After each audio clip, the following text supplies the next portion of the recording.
ठीक है स्टूडेंट, अब हम स्टार्ट करते हैं एक नया एक्सपेंसेस। अब बड़े ध्यान से समझो ये एडजस्टमेंट कौन सी है। ये है आपका प्रीपेड एक्सपेंसेस। बेटे वो एक्सपेंसेस जो आप क्या कर चुके हैं, एडवांस में पेड कर चुके हैं, उन्हें हम क्या कह सकते हैं, प्रीपेड एक्सपेंसेस कह सकते हैं। इनके आप कुछ और नाम भी रख सकते हैं, जैसे इसको आप क्या बोल सकते हैं, इसको बोल सकते हैं आप अनएक्सपायर्ड एक्सपेंसेस, यानी कि वो एक्सपेंसेस जो अभी एक्सपायर्ड नहीं हुए हैं। और क्या हो सकते हैं बच्चे, expenses paid in advance.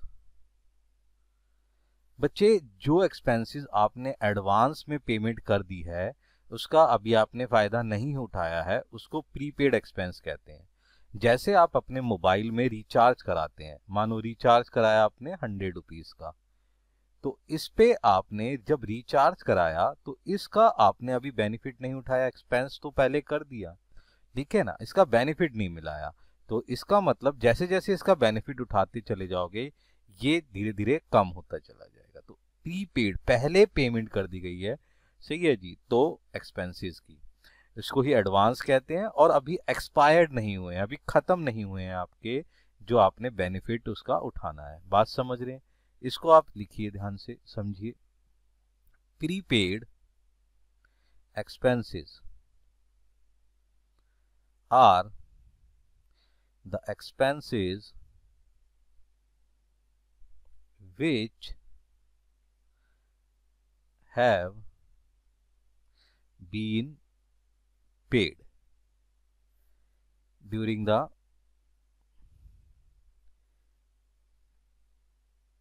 year, but the benefit of which will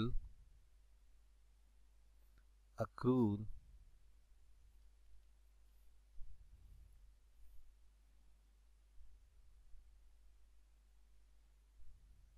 in the year। बेटे यानी कि ये क्या कहना चाह रहे हैं कि भाई आपने जो है पेड कर दिया है, किसको, एक्सपेंसेस को, एक्सपेंसेस पेड हो चुके हैं, बट उसका जो बेनिफिट है वो उस ईयर में अभी तक नहीं लिया गया है। तो इस तरीके के जो एक्सपेंसेस कहलाते हैं वो आपके क्या कहलाते हैं बच्चे, वो आपके कहलाते हैं प्रीपेड एक्सपेंसेस। एग्जाम्पल में बेटे समझने की कोशिश करो। एग्जाम्पल, एग्जाम्पल में आपका क्या हो गया कि प्रीपेड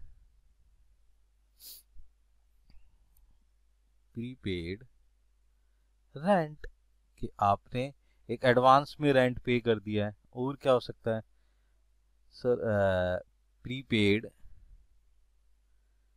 इंश्योरेंस प्रीमियम, आपने जो है प्रीमियम का पेमेंट एडवांस में पे आउट कर दिया है। इस तरीके के जो, सही है जी, जैसे इंटरेस्ट पेड इन एडवांस, ये सारे इस तरीके के जो एक्सपेंसेस हैं जिसमें आपने पहले ही पेमेंट कर चुके हैं, उस तरीके के एक्सपेंसेस क्या कहलाते हैं, आपके प्रीपेड एक्सपेंसेस कहलाते हैं। अब बड़े ध्यान से समझना बच्चे कि जो एक्सपेंसेस हैं वो तो सर दो तरीके के होते हैं। हाँ, कौन कौन से बच्चे, ध्यान से समझिएगा। एक होता है डायरेक्ट और एक होता है इनडायरेक्ट एक्सपेंसेस। डायरेक्ट एक्सपेंसेस में आप लिख सकते हैं जैसे वेजेस, और इनडायरेक्ट एक्सपेंसेस में लिख लीजिए रेंट। तो बच्चे जो डायरेक्ट एक्सपेंसेस वेजेस है वो कहाँ आता है, ट्रेडिंग अकाउंट में, और जो आपका रेंट है वो कहाँ आता है, वो प्रॉफिट एंड लॉस अकाउंट में। मतलब आपका जो एक्सपेंसेस है वो एक्सपेंसेस चाहे डायरेक्ट हो चाहे इनडायरेक्ट, लेकिन अगर इसने पहले पेमेंट कर दी है तो ये दोनों के दोनों एक्सपेंसेस क्या बन जाएंगे, प्रीपेड एक्सपेंसेस बन जाएंगे। तो वो उसके हिसाब से उसकी ट्रीटमेंट की जाएगी। आई बात समझ में? उसके हिसाब से उसकी ट्रीटमेंट करी जाएगी। अब बड़े ही ध्यान से समझने की कोशिश करिएगा, समझते हैं।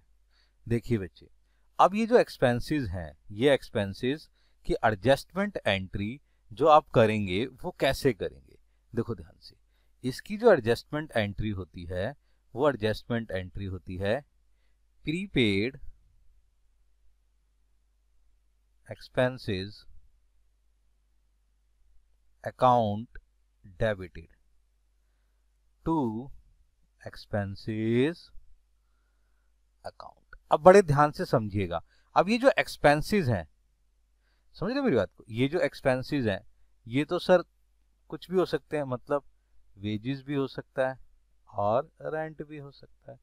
अगर वेजेस आपने पहले पे कर दिया है तो क्या हो जाएगा, prepaid wages account debit to wages account. Rent पहले कर दिया तो prepaid rent account debit to rent account.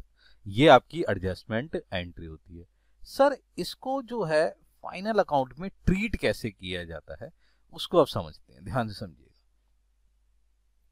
आपको इस तरीके से कोई क्वेश्चन दे रखा होगा और यहां पर आपको रेंट दे रखे हैं, जैसे सॉरी एक्सपेंसेस दे रखे हैं, जैसे आपको दे दिया वेजेस, सही है, वेजेस मान के चलो आपको दे दिए 700 रुपीज, और आपको यहां पर जो है रेंट दे दिया, वो रेंट दे दिया आपको 2300 रुपीज। बात समझ रहे हैं? यहां पर आपको एडजस्टमेंट दे रखी है ट्रायल बैलेंस के बाहर, ये एडजस्टमेंट है, सही है जी। एडवांस जो एडजस्टमेंट है वो क्या है, प्रीपेड वेजेस।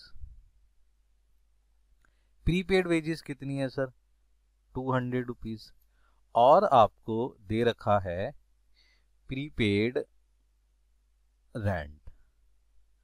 ये प्रीपेड रेंट कितना है सर, ये है 300 रुपीज। अब आपको इस तरीके के एडजस्टमेंट को शो ऑफ करना है। तो सबसे पहले आप समझिए कि सर जो वेजेस है वो कहाँ आता है, वो तो है सर डायरेक्ट एक्सपेंसेस, तो कहाँ आएगा, ट्रेडिंग अकाउंट में। और ये कहाँ आएगा बच्चे, प्रॉफिट एंड लॉस अकाउंट में। तो आप सबसे पहले इनकी फर्दर एडजस्टमेंट करिए। तो यहां पर आपने क्या लिखा, यहां लिखा टू वेजेस, सही है। वेजेस कितना है 700, तो आपने यहां पर लिखा 700। अब यहां से आप लेस करेंगे मेरे बच्चे प्रीपेड वेजेस। प्रीपेड वेजेस वो कितना है मेरे बेटे, वो है आपकी 200। तो आपने यहाँ 200 माइनस करा तो ये अमाउंट आ गया 500। अब ये जो प्रीपेड वेजेस है ना, इसकी सेकंड एडजस्टमेंट कहाँ होगी, ये जाएगा बच्चे बैलेंस शीट में, समझ रहे हो? तो आपने अभी उसका फायदा लेना है तो वो आपकी क्या है, एसेट्स है। तो प्रीपेड वेजेस कितनी सर, 200 रुपीज। बात को समझ रहे हैं? नेक्स्ट बेटा, इसी तरीके से आपके पास रेंट है, रेंट कितना है 2300, तो ये प्रॉफिट एंड लॉस के अकाउंट में आएगा। तो इसको आप लिखिएगा टू रेंट। कितना है आपका रेंट, 2300, तो आपने यहाँ पे लिखा 2300।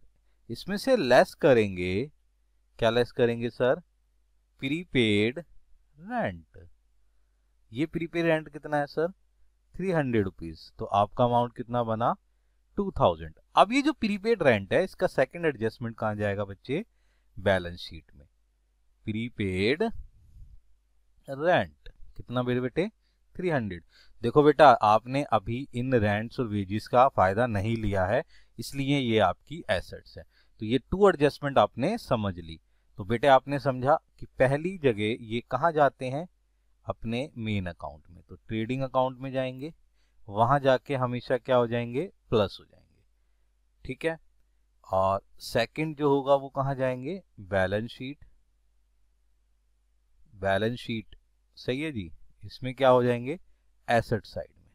इसी तरीके से बच्चे इसके साथ समझो, पहला ये कहाँ जाएंगे, प्रॉफिट एंड लॉस अकाउंट में, वहां क्या हो जाएगा, प्लस हो जाएगा। और सेकंड क्या होगा, सेम बैलेंस शीट में जाएंगे और एसेट साइड पे शो हो जाएंगे। ठीक है बच्चे, अब बड़े ध्यान से समझने की कोशिश करिए कि ये आपने एडजस्टमेंट समझ ली। सर अगर ये एडजस्टमेंट, ध्यान सुनिएगा, अगर ये एडजस्टमेंट ट्रायल बैलेंस के अंदर गिवन हो, यानी कि ट्रायल बैलेंस में गिवन हो, तो इसका मेरे बच्चे सिंगल इफेक्ट पड़ेगा। क्या पड़ेगा, सिंगल इफेक्ट। तो ये एक जगह जाएंगे, ना कि दो जगह जाएंगे। इसको समझने की कोशिश करो। जैसे आपको ना क्वेश्चन दे रखा है इस तरीके से, और यहीं आपको दे रखे हैं सर, क्या दे रखा है, वेजेस आपको दे रखा है 700, और यही मान के चलते हैं रेंट दे रखा है आपको, रेंट कितना है 2300, और यहां पर आपको दे रखा है प्रीपेड वेजेस।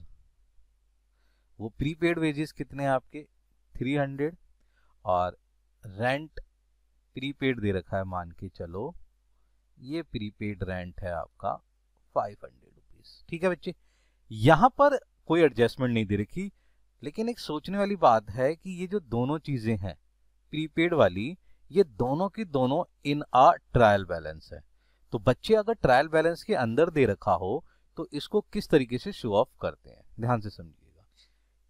अब आप क्या लिखेंगे, आप लिखेंगे सर टू वेजेस। तो वेजेस कितना है आपका 700 रुपीज, तो आप इसको आउटर कॉलम में लिख देंगे 700। सही है जी, क्योंकि वो सिंगल एंट्री होगी। इसका मतलब वो जो आउटस्टैंडिंग है वो ऑलरेडी हो चुका है, उसका इफेक्ट आ चुका है एक। तो अब सेकंड क्या है, रेंट। रेंट कितना बेटा 2300, तो आप क्या लिखेंगे, टू रेंट कितना 2300। अब आपके पास ये जो दोनों चीजें बची हैं, प्रीपेड वेजेस और प्रीपेड रेंट, कितना है 300 और 500, ये आप बैलेंस शीट की एसेट साइड में दिखा देंगे। तो आप यहां क्या लिख देंगे, प्रीपेड वेजेस और प्रीपेड रेंट। वो डायरेक्ट वेजेस कितना था 300 और 500, तो ये सीधा सीधा अमाउंट 300 और 500 यहां पर आ जाएगा। तो मेरे बेटे ये समझने वाली बात ये है कि इनका जो इफेक्ट जाएगा वो क्या होगा, सिंगल इफेक्ट आएगा और एक जगह आएगा। जब नीचे आपको एडजस्टमेंट दे रखी होगी वो दो जगह जाएगी। बात समझ गए हैं, इसकी प्रैक्टिस करिए बेटा।